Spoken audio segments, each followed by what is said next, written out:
है जो गाय रूप में है, बड़ा संकट है, इसलिए हाथ जोड़ करके निवेदन कर रही है, इसमें मेरा कोई कसूर नहीं। और राजन जब जब मेरे ऊपर पाप अत्याचार अधर्म होते हैं ना, तब तब मेरी उर्वरक शक्ति नष्ट हो जाती है। आपकी राज्य में मेरे ऊपर बहुत अन्याय हुआ है, बहुत पाप हुए, दुष्कर्म हुए, पाप कर्मों के पाप से वशीभूत होकर के मैं यह सब कुछ देने में असमर्थ हुई हूँ। राजा ने कहा तो फिर क्या करना चाहिए?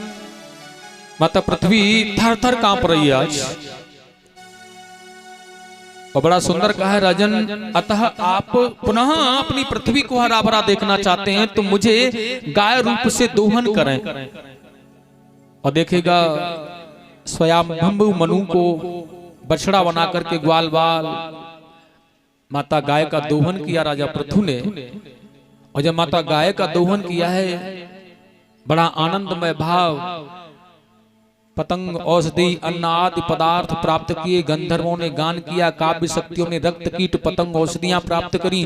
पुनः माता पृथ्वी सब गुण संपन्न सर्वस्व इससे प्रकट हुआ, सर्वस्व मिला, जो जैसा जिसने मंथन करने के बाद चाहा वही उसे माता पृथ्वी से मिला है। और राजा पृथ्वी बड़ा प्रसन्न हुए आज अपनी प्रजा को खुशहाल देख करके। और बड़ा सुंदर कहा महाराज, देखिएगा राजा पृथु जी ने माता पृथ्वी के द्वारा सर्वस्व सब प्राप्त किया है, और यह किसी और ने क्यों नहीं किया है? क्योंकि तुलसीदास जी ने कहा है, सकल पदार्थ एहि जग माही और कर्महीन नर पावत नहीं। मिलेगा तो तब जब भाग्य में होगा, मिलेगा तो तब जब क्रिया करनी आती होगी। कैसे मिलेगा, कैसे मिले, क्या करना होगा? पृथु जी ने वो उपाय किया। पृथु जी यह जानते थे, यह ज्ञान था, वह किया तो सर्वस्व सुख की प्राप्ति मिली और सर्वस्व मिला उन्हें। उनकी प्रजा बड़े सुंदर भाव में हरी भरी पृथ्वी को देख करके प्रसन्नचित्त हो गई, बड़ा आनंद आया। और देखिए कि आगे बड़ा सुंदर कहा है महाराज, पृथु जी महाराज ने यज्ञों को करना चाहा है। इन्होंने 100 यज्ञों की दीक्षा ली है और इन्हें पूरा करना चाहा, लेकिन इंद्र इनके अश्व को चुरा ले जाता है। पृथु के पुत्र विजिताश्व ने बार बार अश्व को इंद्र से छुड़ा करके लाया, लेकिन यह फिर पुनः इसे चुरा ले जाता है। तो पृथु जी ने देखा अब इस इंद्र का वध करना पड़ेगा, और इसका वध करने के लिए तत्पर हुए। उसी समय भगवान नारायण यहाँ पर प्रकट हो गए आकर के, राजन जिस यज्ञ के द्वारा तुम्हें जो फल प्राप्त करना था, यह 99 यज्ञ पूरे हो गए थे, 100वां यज्ञ करने जा रहे थे। भगवान ने आश्वासन दिया जिस यज्ञ का तुम्हें फल प्राप्त होना था वह हो गया है। 99 ही यज्ञ करने के बाद तो यह 100वां यज्ञ मत करो, अगर ऐसा देवताओं का भाव है तो, क्योंकि मैं तुम्हें परिपूर्ण फल की प्राप्ति करा रहा हूं। लेकिन इंद्र को यह मारना चाहते थे, भगवान ने मना किया, माफी मंगवाई इंद्र से, तो उन्होंने छोड़ दिया। बहुत अच्छे धर्म कर्म, बड़ा सुंदर भाव। भगवान ने कहा भैया मैं तुमसे तुम्हारी भक्ति से बहुत प्रसन्न हूं, अगर तुम मुझसे कुछ मांगना भी चाहो तो मांग लो। लेकिन भगवान का भक्त भगवान से क्या मांग सकता है? वरदान भी पृथु जी ने मांगा है, स्वामी आप मुझे वरदान देना चाहते हैं भगवान, तो यह वरदान दो कि जो संत महात्मा आपके चरणों में रात दिन मन लगाए रहते हैं, वो ब्राह्मण, वो संत, वो गुरुदेव, उनके मुख से होने वाली कथाएं मैं करोड़ों कानों के समान सुनता रहूं। जहां जहां वो उच्चारण करते रहे, जहां जहां उनके मुखार बिंदों से कथाएं होती रहे, मैं उनको करोड़ों कानों के भाव से केवल श्रवण करता रहूं, ग्रहण करता रहूं। यह वरदान आप मुझे दो। भगवान ने कहा तथास्तु। ऐसी रुचि रखने वाला भक्त मुझे कौन मिलेगा जो मेरी कथाओं में, मेरे भाव में, मेरे भक्तों में परिपूर्णता समादिष्ट होगा। और साथियों ऐसे पृथु जी महाराज ने बहुत अच्छी प्रीति से अपने राज्य का शासन काल किया है। और एक बार अपनी प्रजा को बुलाकर के बहुत सुंदर समझाया भी है। भैया राजा प्रजा को समझा रहे हैं कैसा होना चाहिए, यह क्योंकि सदैव संसार में जो आया है नहीं रह पाया है। और पृथु जी महाराज कह रहे हैं प्रजा को राजा कैसा होना चाहिए, यह प्रजा को तय करना है। और एक बड़ा सुंदर कहा है, देखिए सबसे पहला कार्य है राजा का हमारी प्रजा में कोई भूखा तो नहीं मर रहा है, कोई भूखा तो नहीं है। यह पहला कार्य है, सबको जीविका देना।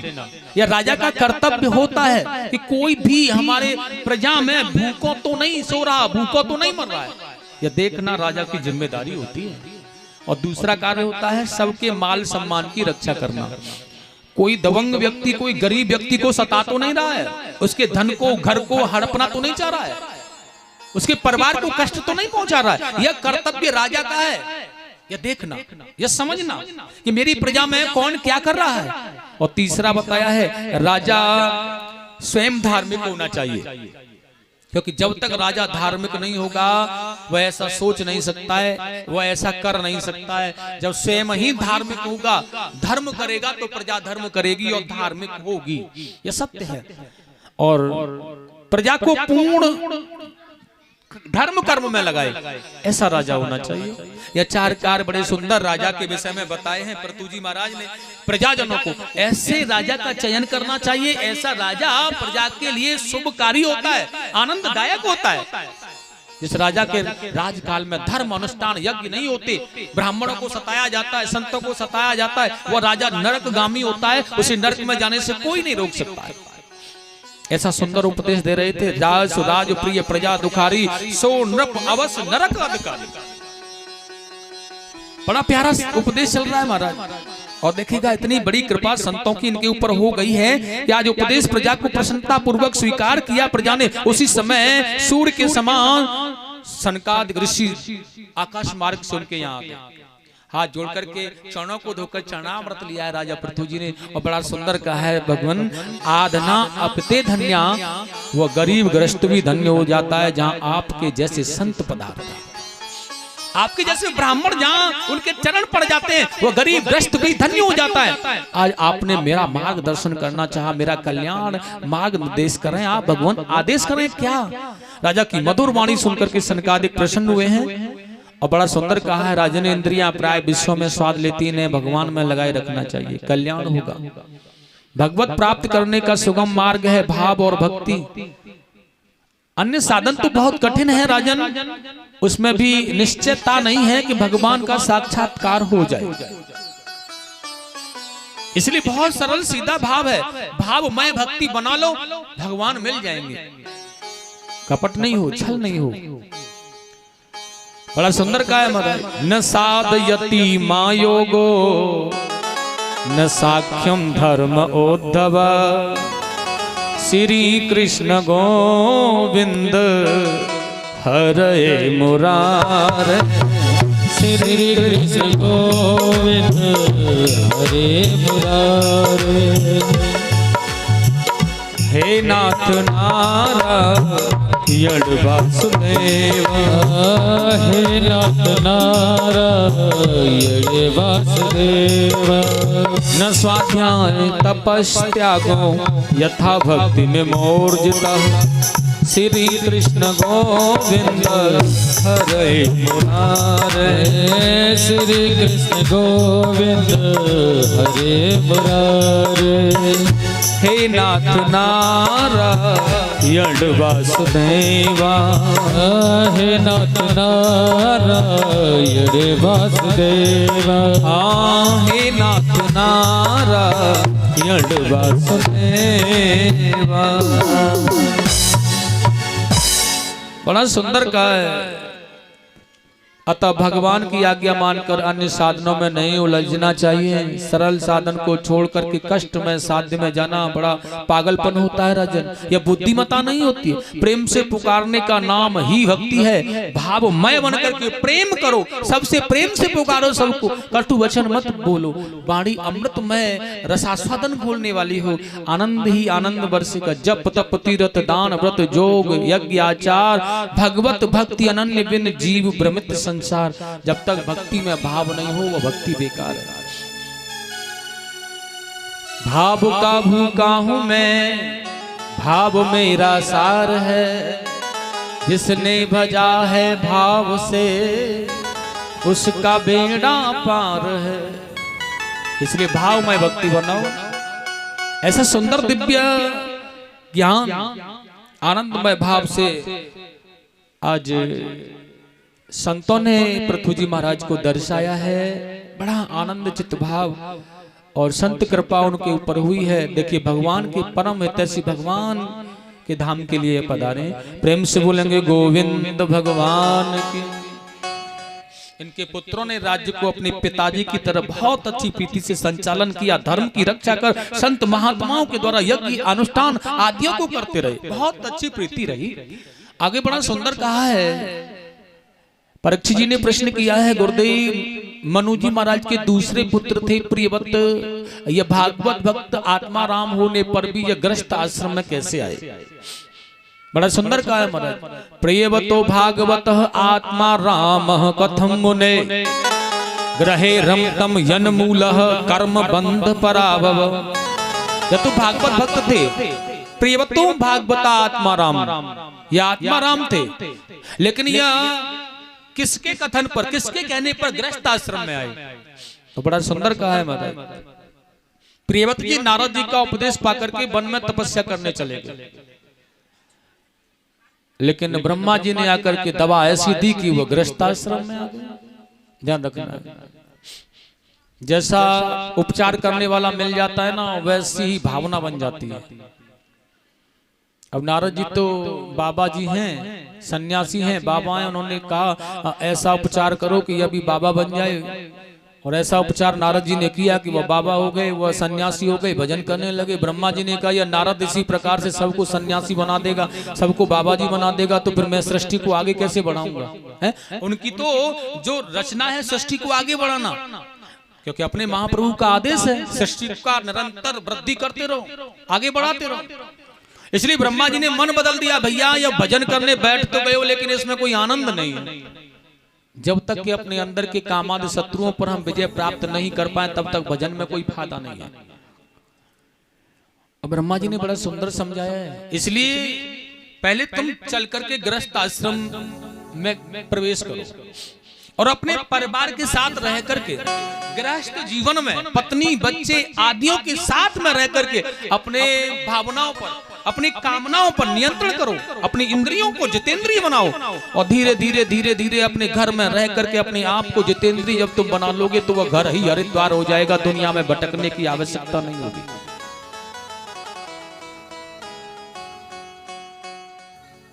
बाणी सुनी बिरंच की बोले राजकुमार, जो प्रभु आज्ञा आपकी क्यों न होई स्वीकार। आपके जैसे आज्ञा आप दे रहे हैं तो स्वीकार की जाएगी। और स्वयं ही ब्रह्मा जी के कहने पर प्रजापति विश्वकर्मा की पुत्री बाहेश्मती के साथ विवाह किया इन्होंने, और 10 पुत्रों को उत्पन्न किया है। इनकी दूसरी पत्नी से 3 पुत्र उत्पन्न हुए, तामस, रैवत और उत्तम महाराज। देखिए बहुत सुंदर इन्होंने 11 अवरुद्ध वर्ष पृथ्वी का शासनकाल संभाला। ये प्रियव्रत जी महाराज थे जिन्होंने भगवान भास्कर, भगवान सूर्य देव को चारों तरफ से घेर घेर करके आक्रमण करना चाहा, रात्रि न होने देने के कारण। जगह जगह जगह जगह से युद्ध करते हैं, इनके रथ के पहियों की खाइयां जहां बन जाती है ना, क्योंकि भगवान ने रोका युद्ध करने से, ऐसा करने से कुछ हासिल नहीं होगा और ना ही ऐसा तुम कर पाओगे। तो जहां से युद्ध किया उनके रथ की बड़ी बड़ी खाइयों के द्वारा ही इन्होंने 7 बार आक्रमण करने पर 7 द्वीपों की रचना की, और उसी आधार से अपने 7 पुत्रों को इन द्वीपों का अधिपति बना दिया। अंत में यह तपस्या करने चले गए, और देखिएगा समस्त भोगों को भोग करके ये भगवान के धाम के लिए गए और सदगति इनको मिली है। इनके ही पुत्र आग्नेयद्र ब्रह्मा के द्वारा भेजी पूर्वचित नाम की अप्सरा में आसक्त हो गए, जिससे 9 पुत्र हुए। कुछ दिन बाद वो अप्सरा ब्रह्मा जी की पास चली गई है, तो आग्नेयद्र ने जम्मू द्वीप के 9 वर्ग बना करके अपने पुत्रों को बांट दिया है, लेकिन उन्हीं में मेरु देवी से ऋषभ देव जी को उत्पन्न किया है। प्रेम से बोलेंगे ये भगवान के अंश अवतार हैं ऋषभ देव, बोलेंगे ऋषभ देव भगवान की। इनके 100 पुत्र हुए हैं महाराज। महाराज ऋषभ देव जी के आधार से अंक अक्षर लिखना, पढ़ना, खाना पीना, वस्त्र पहनना यह यहां से प्रारंभ हुआ। बहुत अच्छी प्रीति से इन्होंने यह प्रारंभ किया यहां से। और बहुत अच्छा व्यवहार, बहुत अच्छी संरचना, बहुत अच्छा सार, धर्म की रक्षा, यज्ञों को करना, आयोजन और नए नए शुभ कार्य करना, साधु महात्माओं को आनंदमय रखना, ऐसा धर्म का उपचार करते करते यह भी एक दिन गए। अपने पुत्रों को राज्य बांट करके यह जंगल में तपस्या करने के लिए चले गए और जंगल में बांसों के संघर्ष से अग्नि प्रज्वलित हुई, उसी में अपनी दैहिक लीला को समाप्त कर दिया इन्होंने और भगवान के श्री धाम के लिए चले गए। प्रेम से बोलेंगे ऋषभदेव भगवान की। इनके पुत्र भरत जी ने राज्य काज शासन काल को संभाला। और साथियों, बड़ी विचित्र बात है, भरत के जैसा साम्राज्य करने वाला कोई राजा नहीं हुआ है। बहुत ही धर्म की नीति से भरत जी महाराज ने धर्म का प्रचार किया, धर्म की रक्षा की है। सनातन धर्म को, ब्राह्मणों की सेवा, साधुओं की सेवा, बड़े बड़े नए नए यज्ञों का आयोजन। लेकिन एक बात और है, बहुत वर्षों तक, बहुत कालों तक, ऐसा बताएं करोड़ों वर्षों तक राज शासन काल किया भरत जी महाराज ने, लेकिन कभी भी अपनी प्रजा को कोई भी अपराध का दंड नहीं दिया, कोई अपराध ही नहीं दिया। ऐसे महान प्रतापी राजा भरत जी हुए और ये अपने पुत्रों को राज्य बांट करके पुल्हाश्रम में गंडकी नदी के किनारे पर आश्रम बना करके भगवान का भजन करने आ गए। और माताओं, आज ये भजन करने लगे रहते हैं। धीरे धीरे भजन का अभ्यास बढ़ रहा है, धीरे धीरे भजन की मालाएं बढ़ रही हैं और परस्पर भगवान की तरफ यह मुड़ते जा रहे हैं, भगवान के नजदीक पहुंचते हुए जा रहे हैं। दिन प्रतिदिन इनका भजन, इनका जप, इनकी मालाएं बढ़ती हुई चली जा रही हैं और आखिरकार भगवान के नजदीक ही पहुंच गए हैं। लेकिन एक दिन यह नदी में तर्पण कर रहे थे कि एक दृश्य देखा इन्होंने। एक हिरनी जलपान करने आई है और वह हिरनी जलपान कर रही है, लेकिन उसी समय एक सिंह के दहाड़ने की आवाज उस हिरनी को सुनाई दे रही है। लेकिन यह हिरनी है ना, गर्भवती है और उसका प्रसव काल भी बिल्कुल नजदीक है साथियों। और सिंह के आवाज लगाने से भयभीत हो गई है और यह भयभीत होकर के आज बड़ी परेशान है। अपने गर्भ शिशु बालक की रक्षा है तो इसने छलांग लगा दी है नदी को पार करने के लिए, लेकिन प्रसव निकल गया है माता के गर्भ से और यह माता है मर गई, हिरनी मर गई है, बच्चा जल में बह करके जा रहा है। और यह भरत जी महाराज देख रहे हैं दृश्य। अब विचार कर रहे हैं क्या करूं, ये तो मर जाएगा, माँ मर गई है, बेटा भी मर जाएगा, मैं इसे निकाल करके ले चलूं क्या? बुद्धि कहती है बाबले हो गए हो, घर परिवार या बच्चे पौत्र सबको छोड़ करके भजन करने आए हो, इसे निकाल करके ले जाओगे तो फिर इसकी सेवा करनी होगी, भजन से रुचि हट जाएगी, इसमें मन लग जाएगा और यह मन बड़ा पापी है, यह भजन नहीं करने देगा। मन में विचार किया नहीं नहीं, मरता है तो मरने दो, मैं क्यों इसे निकालूं, मेरा क्या मतलब, मैं तो भजन करने आया हूं, मैं नहीं निकालूंगा इसे। मन कायम जागृत हुआ, फिर कहने लगा बाबला हो गया है, अरे तू क्षत्रिय है और क्षत्रिय धर्म बनता है शरणागति की रक्षा करना, या तेरी शरण में है